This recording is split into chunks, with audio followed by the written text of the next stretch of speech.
Buenos días.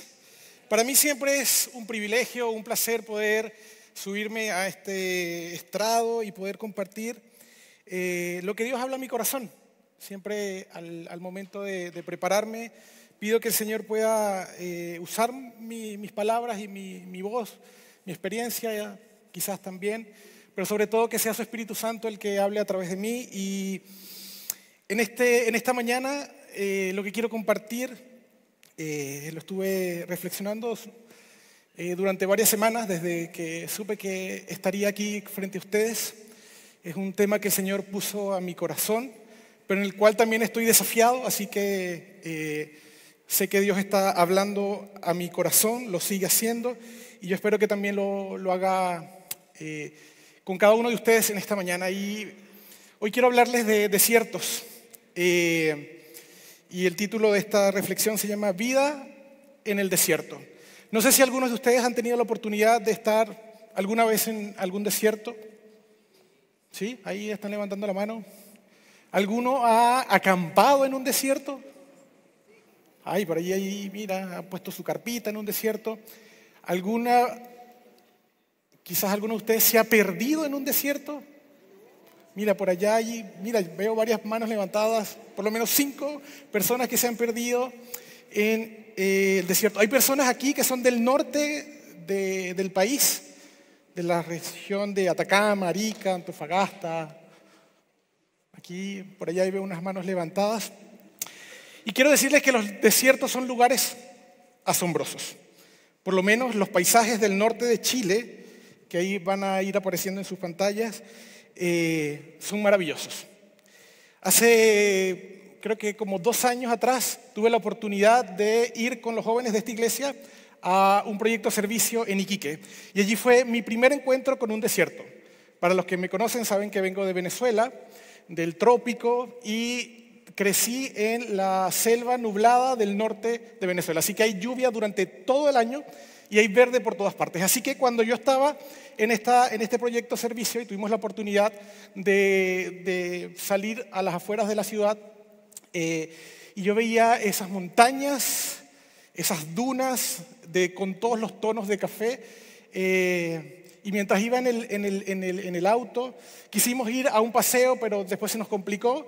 Es un cuento que podemos echarle en algún momento. Pregúntenle qué pasó el último día a alguno de los jóvenes que fue a Iquique, porque tenemos mucho que contar. Solamente les dejo en contexto que estuvimos en pandemia. Así que, pero mientras estábamos a las afueras de la ciudad y recorríamos Alto Hospicio y veíamos las montañas, yo pensaba en lo complejo y en lo desafiante que debió haber sido para los primeros pobladores asentarse en un lugar como ese. ¿Y qué tienen los desiertos? ¿O qué no tienen los desiertos? Y una de las características es que hay poca lluvia, por ende hay pocas fuentes de agua. Los climas son extremos, mucho calor durante la mañana o durante el día y heladas durante las noches. Como hay poca agua, hay poca vegetación. Como hay poca vegetación, hay pocos animales. Y como hay pocos animales, hay pocas fuentes de alimentos, así que hay pocas personas y poca civilización en los desiertos. Estaba averiguando y solamente el 8% de la población mundial vive en desiertos, aunque esto va en aumento porque, bueno, hemos tratado tan mal al planeta que lo que antes eran zonas verdes, ya las hemos estado, por nuestra mala administración del planeta, las hemos estado convirtiendo en desierto. Pero 8% de las personas solamente viven allí en el desierto. Y por lo general un desierto no es sinónimo de vida. Pero todas estas características del desierto hacen que tenga mucha pedagogía, que un desierto tenga mucho que enseñarnos. Podemos aprender mucho de los desiertos, pero también podemos aprender mucho en los desiertos.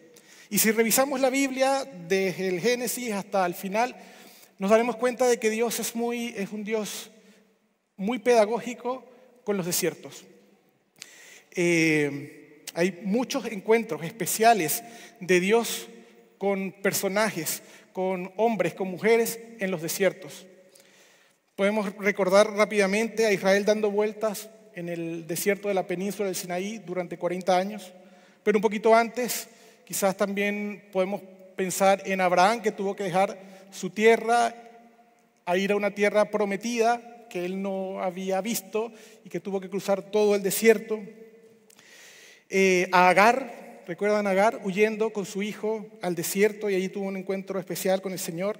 Moisés, también antes de sacar al pueblo de Egipto, le tocó estar 40 años como fugitivo, escapando al desierto. David también le tocó en muchas oportunidades huir al desierto de sus enemigos. Y quizás el ejemplo más relevante es Jesús, pasando 40 días antes de iniciar su ministerio.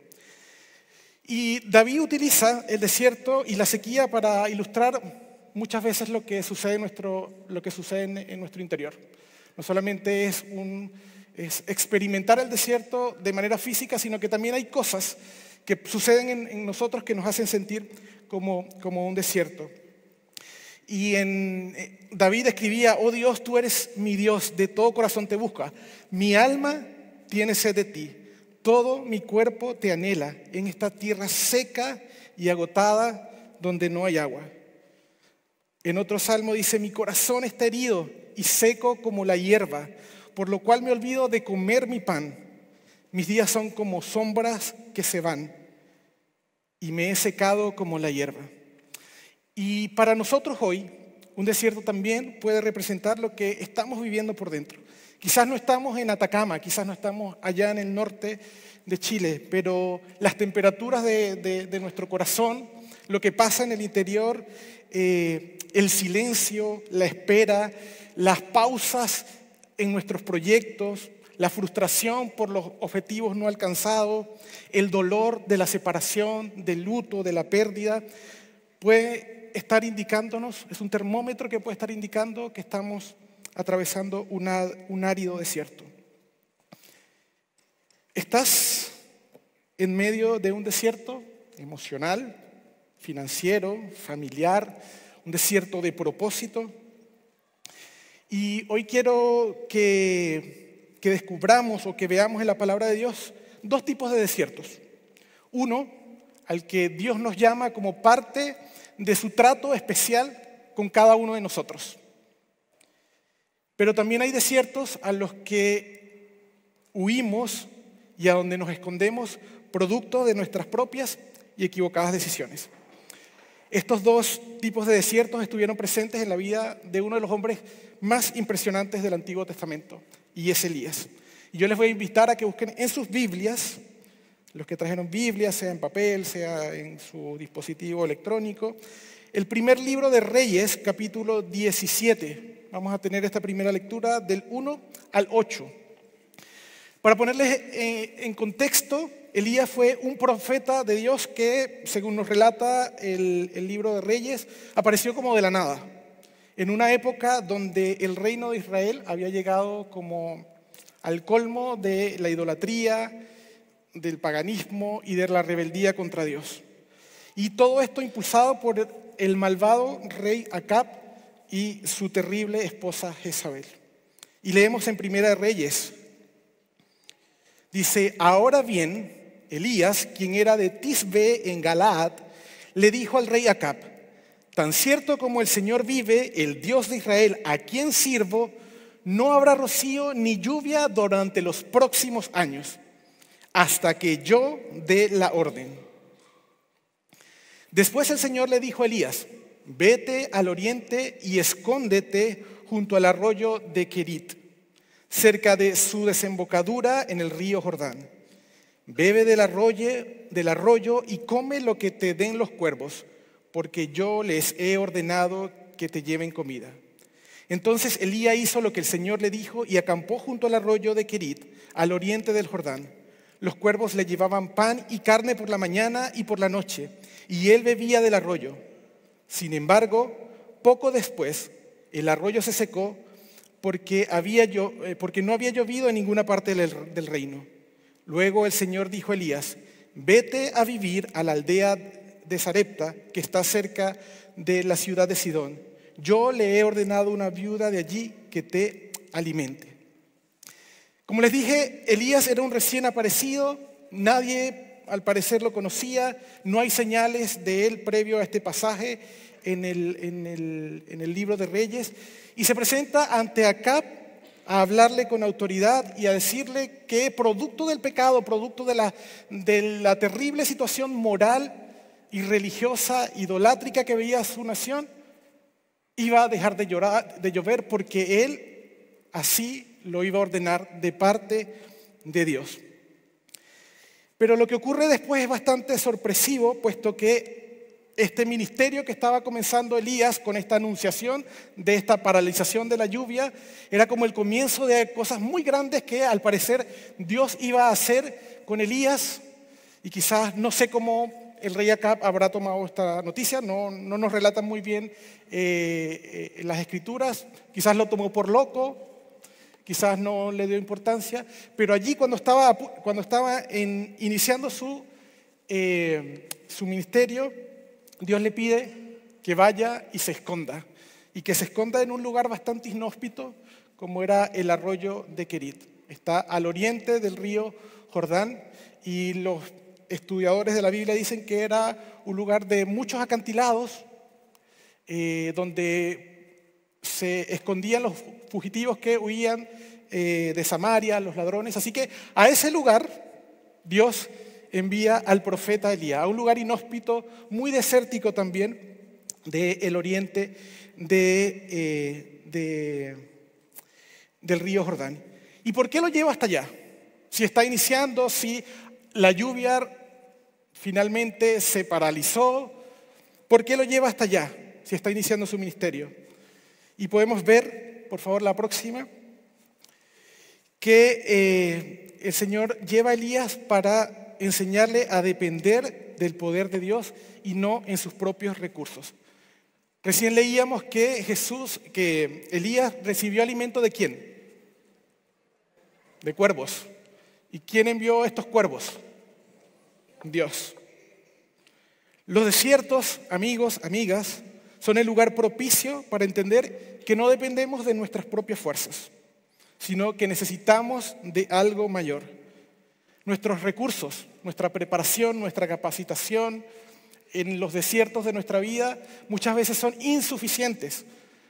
Y cuando Dios nos lleva al desierto es para mostrarnos y que aprendamos a depender de lo que Dios tiene para nosotros. Y que no se trata de nosotros, sino de nuestras propias capacidades, sino de Dios. Dios lleva a Elías también al desierto, porque el desierto es una escuela de formación. Y lo está entrenando en la oración y la fe. Elías en el Nuevo Testamento es conocido como un hombre de oración. Santiago, cuando habla y nos invita a orar y a ser fieles y constantes en la oración, nos habla de Elías, de cómo Elías oró en todo momento. Y lo vamos a ver un poquito más adelante, el resultado de sus oraciones. Pero en el desierto es allí donde el Señor está capacitando a Elías en orar, en depender, en fe. Su fe se está poniendo a prueba. Recibir el alimento de unos animales día y noche. No sabemos por cuántas semanas estuvo allí. Pero día y noche dice que recibía alimento. Y Elías también fue al desierto para confirmar su propósito y su llamado. Él era el profeta de Dios, el enviado de Dios para alertar a su pueblo y para condenar el pecado de su pueblo. Y de Kiriat, de este arroyo, salió a la casa de la viuda y después siguió hacia el pueblo, pero con la firme convicción de lo que Dios le había llamado, de ser el profeta de Dios. Y Jesús también tuvo que pasar por el desierto. Y su quebrantamiento allí fue clave para el desarrollo del ministerio. Si Dios te está llamando para grandes cosas, así como a Elías, como a Jesús, seguramente te va a hacer pasar al desierto. Cuando Dios nos lleva al desierto, nos enseña a depender de Él, nos prueba y nos capacita en la oración, nos capacita en la fe y nos confirma el llamado al que Él estaba, al que hemos sido llamados. Pero esta historia no termina acá, en este desierto al que Dios lleva a Elías. Fíjense que después lo lleva como que esta escuela del desierto pasa a una parte práctica en la casa de una viuda. Por favor, si podemos regresar a esta imagen. ¿Ya? Aquí Dios le dice, vete, es como que al otro extremo de la tierra del reino de Israel, y dice, vete a una viuda que ahí te va a alimentar. Sin embargo, al llegar a esta casa, había una escena completamente desoladora. La sequía que ya llevaba años, por lo menos 2 años ya llevaba la sequía, había hecho estragos en toda la nación. Y por supuesto, ¿quiénes son los más afectados cuando una nación está en crisis? Las viudas, los pobres. Y esta viuda apenas, cuando llegó Elías, apenas le quedaba una porción de aceite y de harina para alimentarse y morir. Sin embargo, Elías ora y multiplica la harina y el aceite hasta que termina la sequía. Luego, el hijo de esta viuda también se enferma de un día a otro, fallece, y Elías ora de ese entrenamiento que seguramente recibió en el desierto para resucitar al hijo de la viuda. Y esta escuela, esta práctica en la casa de la viuda, lleva a Elías a la otra fase muy importante de su vida: reencontrarse con el rey Acab, reencontrarse con el pueblo al cual habían escuchado. Seguramente en la boca de todo el pueblo estaba presente el hecho de que un hombre había orado por la lluvia, y hasta que ese hombre no iba a volver a orar, la lluvia no iba a regresar. Elías estaba de regreso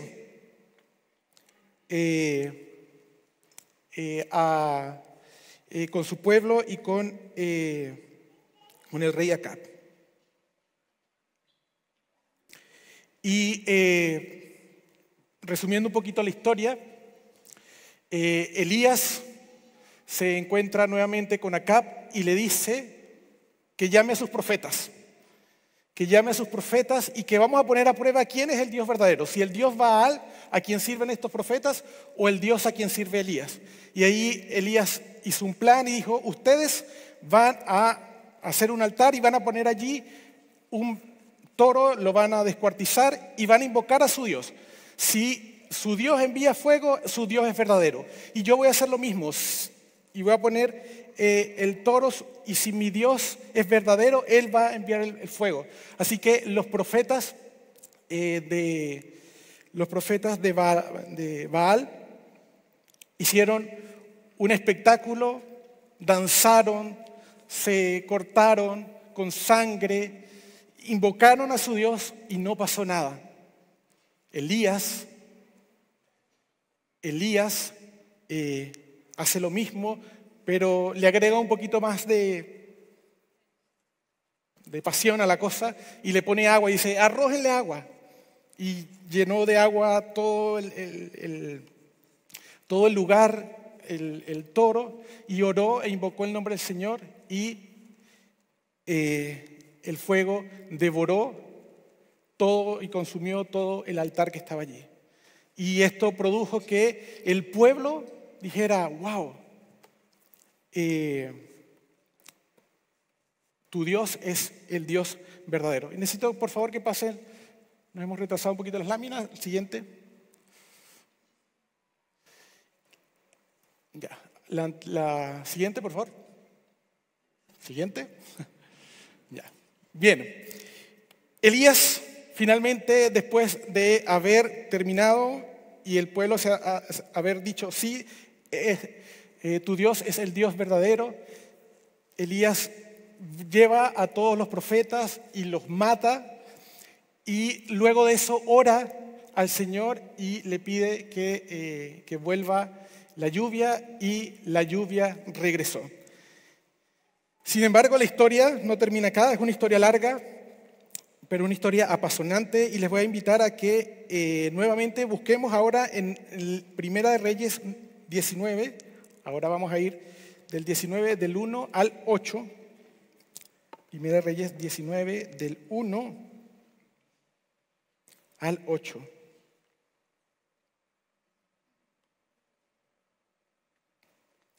Dice: cuando Acab llegó a su casa, el rey Acab le contó a Jezabel todo lo que Elías había hecho, incluso la manera en que había matado a todos los profetas de Baal.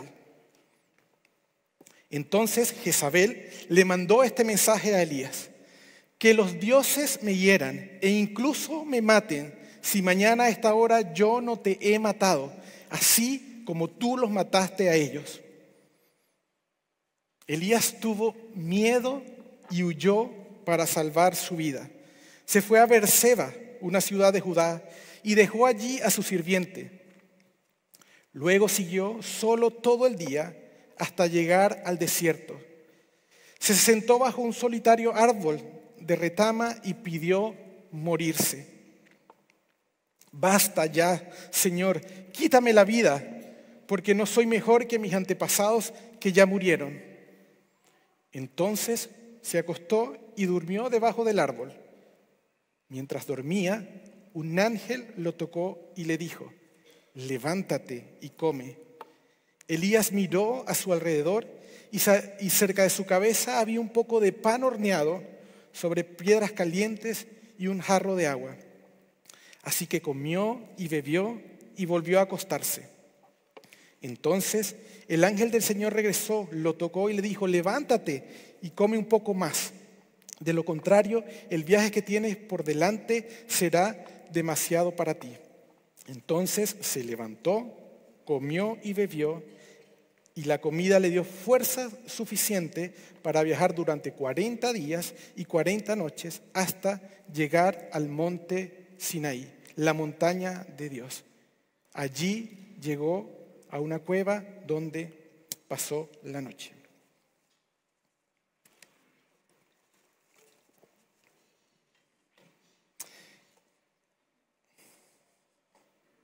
Elías estaba en la cumbre de su ministerio. Había logrado cosas que no se veían desde los tiempos posiblemente de Moisés. Paró la lluvia, multiplicó harina, aceite, resucitó al hijo de una viuda, oró para que regresara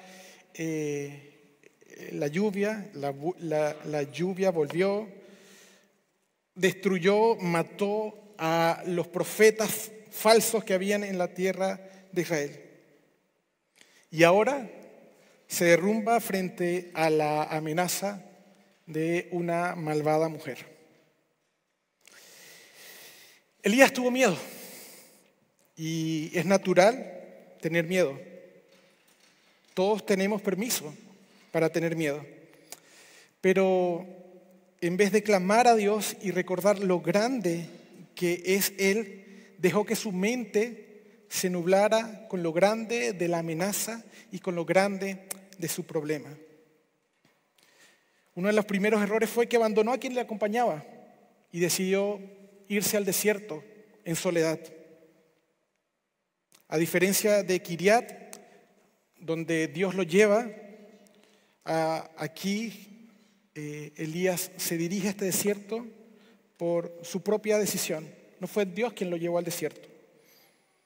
Y te pregunto esta mañana, ¿cuántos de los que estamos aquí hemos llegado al desierto o estamos atravesando un desierto porque hemos quitado nuestra mirada de Dios? ¿Cuántos hemos sucumbido frente a la prueba, dejando a un Dios de lado, olvidándonos de su grandeza y enfocándonos simplemente en lo que ha sido nuestro problema? Y independientemente de que Dios nos lleve al desierto o que nosotros decidamos ir al desierto, Dios se hace presente en el desierto. Y en este pasaje, en este desierto al que huye Elías, podemos ver con claridad que Dios en el desierto, Dios es Señor.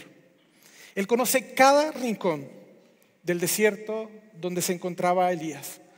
Dios conoce cada rincón del desierto donde te encuentras hoy. Aunque hayas huido para esconderte, llevas años escondiéndote. Toda circunstancia que envuelve a tu desierto está bajo la autoridad de Dios. Todo lo que acontece, todo lo que pasa en tu desierto se somete y se puede someter a la autoridad de Dios. Dios no se intimida. Aunque tú te hayas ido, aunque tú creas que estás escondido en el lugar más profundo donde nadie te pueda hallar, Dios te está viendo, así como vio a Elías en su desierto. No hay lugar donde tú puedas esconderte de Él. Y aunque no le hayas dado el permiso de que te acompañe en el desierto, Él no te ha dejado y está allí en medio de tu desierto. Y Dios es tu sustentador en el desierto. El año pasado fue un año difícil para mí. Fue las circunstancias de algunas cosas vividas envolvieron y mi salud emocional comenzó lentamente como a desmoronarse. Yo pensé que iba a ser transitorio, que estaba pasando por unas malas semanas, pero comenzaron a pasar los días y mi tristeza y mi desánimo fue en aumento. Pero en medio de esa situación, en medio de ese desierto, Dios envió ángeles, personas de carne y hueso, que me sostuvieron, que con su compañía y oración me dieron pan calentito, así como un pan amasadito, y agua fresca. Personas que me ayudaron a entender que necesitaba ayuda espiritual, pero también ayuda profesional, que necesitaba ayuda para poder dormir porque había estado perdiendo mis rutinas de sueño, que necesitaba ayuda también para controlar los desequilibrios químicos que estaban apareciendo en mi cerebro. Y para mí fue muy especial poder contar con una comunidad que se transformó en ángeles en medio del desierto que estoy atravesando. Y ojalá todos los que estamos aquí podamos decir lo mismo de esta comunidad. Y podamos contar y hablar a otros de los ángeles que han estado presentes en nuestros desiertos. Hace algún tiempo leí que la soledad es el único sufrimiento que un cristiano no debería vivir. Y lo voy a repetir, la soledad es el único sufrimiento que un cristiano no debería vivir. Y por eso somos una comunidad, para apoyarnos, para acompañarnos. Quizás tú no estás en un desierto, pero quizás te toca ser el ángel que va a donde su amigo, a donde su familiar, a proveer de pan calentito, de un tiempo de oración, un tiempo solamente de estar, de abrazar, de acompañar, de orar. Dios es nuestro sustentador y nuestro proveedor. Y Él dice que Él es el pan de vida. Jesús es el pan de vida. Y nosotros somos los embajadores de ese plan que Dios preparó para nosotros. Y somos pequeños Cristos que nos acercamos y arropamos, que nos acercamos y abrazamos. Gloria a Dios por los que están abrazando, los que están acompañando. Gloria a Dios por los que están dedicando su vida a acompañar a quienes están en el desierto. Y en el desierto Dios es quien te levanta. Los desiertos son temporales. No fuiste creado para vivir por siempre en un desierto. Dios tiene el poder para levantarte. Tienes que dejarte ayudar. Tienes que dejar de pelear en tus propias fuerzas, aún de pelear con el propio Dios. Hay que rendirnos para que el Señor nos levante y para que podamos comer lo que Él ha preparado para nosotros. Y en el desierto, Dios es quien reafirma tu propósito. Hoy Dios quiere decirte que Él no ha terminado contigo. Su propósito aún no está completado en ti. Tú eres valioso para su reino. Tu familia te necesita. Tus amigos te necesitan. Tu comunidad te necesita. Tus hijos esperan verte crecer. Hay proyectos los cuales aún no han terminado y Dios quiere que los termines y los concluyas. Si los pensamientos de muerte, como los que tuvo Elías, están llegando a tu corazón, hoy Dios quiere decirte que ese no es el plan que Él ha trazado para ti. Si los pensamientos de muerte, de ya no doy más, están tocando a tu corazón, hoy Dios te dice, ciérrale la puerta a esos pensamientos porque yo no he terminado contigo. Largo camino te espera. Dios, el ángel le decía a Elías, largo camino te espera. Largo camino te espera para ti que estás pensando que ya es el final, que ya no hay vuelta atrás, que ya no hay cómo solventar la situación y el dolor de tu corazón. Hoy Dios quiere recordarte que largo camino te espera y que Él está dispuesto a caminar ese camino contigo para ver crecer a tus hijos, para desarrollar el ministerio al que Él te ha llamado, para conquistar los sueños que Él ha sembrado en tu corazón. Tú eres valioso y tienes mucho camino por recorrer. Y en el desierto Dios trae vida.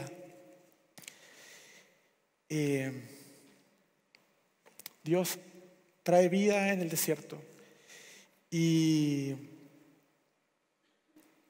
Jesús dice la Biblia que es el pan de vida. Y independientemente del desierto en el que estés, si sientes que estás llevado allí por Dios para formarte, para preparar tu carácter, te estás preparando para una nueva temporada en tu vida y sabes que es de Dios que estás allí, que has tenido que renunciar a algunas comodidades, que has tenido que renunciar a algunos proyectos personales para que el ministerio al que Dios te ha llamado se desarrolle y se sientes en ese desierto, Dios está allí contigo. Pero si tu desierto es al que has huido, producto de tu angustia, de tu sufrimiento, hoy Dios quiere recordarte que Él se hace presente en tu desierto, que Él está contigo para acompañarte, que Él está contigo para cuidarte.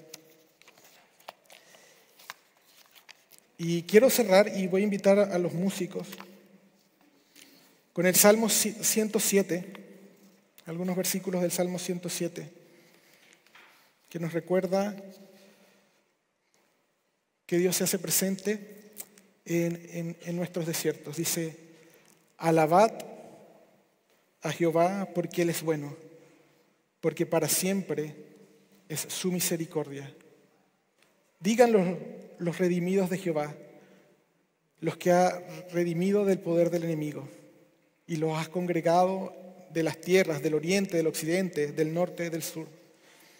Anduvieron perdidos por el desierto, por la soledad sin camino, sin hallar ciudad donde vivir, hambrientos y sedientos. Su alma desfallecía en ellos. Entonces clamaron a Jehová en su angustia y los libró de sus aflicciones. Los dirigió por camino derecho para que viniesen a ciudad habitable.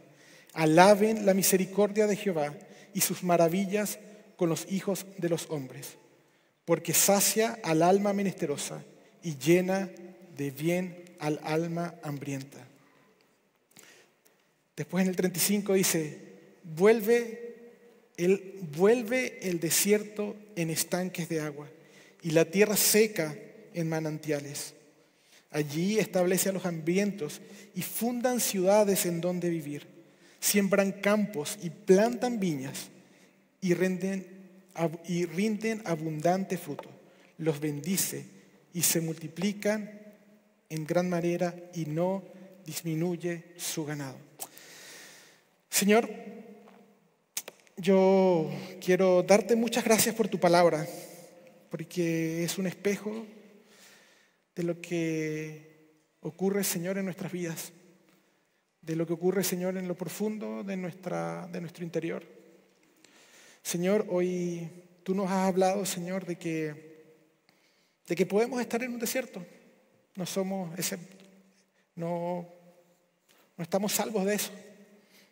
Y entendemos que a veces es un proceso natural tuyo para mostrarnos tu gloria. Pero a veces también, Señor, nos olvidamos de ti en el desierto y nos abrumamos con lo que está pasando, Señor.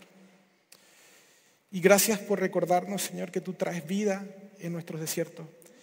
Gracias por recordarnos que tú envías ángeles. Yo te doy gracias, Señor, por los ángeles que tú estás enviando y que estás moviendo en este momento para ir en apoyos de otros, de los que están sufriendo, de los que están sedientos, que están necesitando de ti. Gracias por levantar ejércitos de ángeles en nuestra iglesia, en nuestra ciudad, para ir en ayuda de otros.